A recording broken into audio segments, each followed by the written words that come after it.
sa ating panibagong talakayan, magkakaroon muna tayo ng maikling balik-aral na tumutukoy sa Ming Dynasty. Sino ang nagsimula ng Ming Dynasty? Bel. Magaling.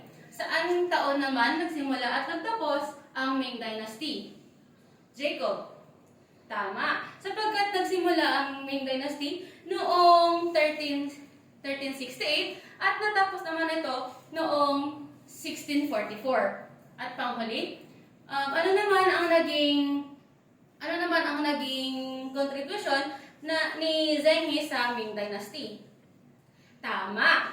Ngayon ay naghanda ako ng maikling aktibidad na kung saan ay inaasahan ko ang inyong partisipasyon.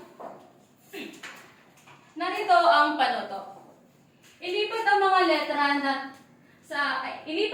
letra na tamang sagot sa loob ng kahon, gamitin bilang gabay ang description sa ibaba.